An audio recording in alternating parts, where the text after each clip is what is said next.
Justice à présent, le procès de Lamine Diack, l'ancien patron sénégalais de l'I2AF et 5 autres prévenus s'est ouvert ce matin devant le tribunal correctionnel de Paris. Lamine Diack qui est poursuivi, je vous le rappelle, pour corruption, abus de confiance et blanchiment en bande organisée. L'homme est notamment poursuivi pour son implication présumée dans un système de corruption destiné à protéger les athlètes russes dopés. On retrouve tout de suite pour nous éclairer Benoît Perrochet. Bonjour Benoît. Après plusieurs reports, donc, les débats sur le fond ont enfin pu commencer ce matin.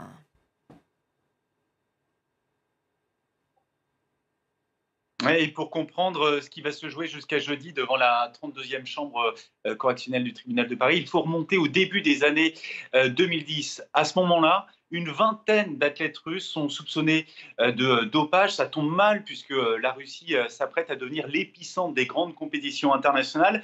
La Russie de Vladimir Poutine qui vient d'obtenir l'organisation des mondiaux d'athlétisme en 2013, les Jeux olympiques d'hiver à Sochi en 2014 et bien sûr la Coupe du Monde en 2018. Hors de question donc pour le président russe que son pays soit éclaboussé par une affaire et un scandale de dopage, lui qui veut évidemment que sa Russie, que ses athlètes brillent plutôt sur les podiums. Ce qui est reproché aujourd'hui à Lamine Diack, c'est d'avoir fermé les yeux sur plusieurs cas suspects d'athlètes russes contre des pots de vin et d'avoir accepté d'échelonner les sanctions de ces athlètes pour leur permettre notamment de participer aux Jeux de Londres en 2012 avec un objectif à l'époque pour le dirigeant sénégalais, favoriser les négociations des droits télé et avec les sponsors en vue des mondiaux d'athlétisme qui se sont déroulés à Moscou en 2013. Alors 6 personnes devaient s'asseoir aujourd'hui sur le banc des prévenus, 3 manquent à l'appel, dont le propre fils de Lamine Diack, Pape Massata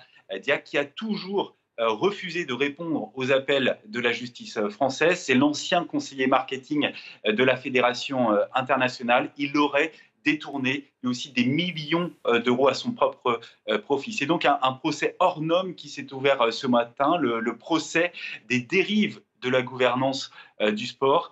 Lamine Diack qui est assigné à résidence en France depuis un peu plus de 4 ans. Il risque jusqu'à 10 ans de prison, lui qui a fêté ses 87 ans ce dimanche. Il est arrivé très tôt au tribunal ce matin, aux alentours de 7h30, et a rappelé son état de santé compliqué. Merci beaucoup Benoît Perrochet.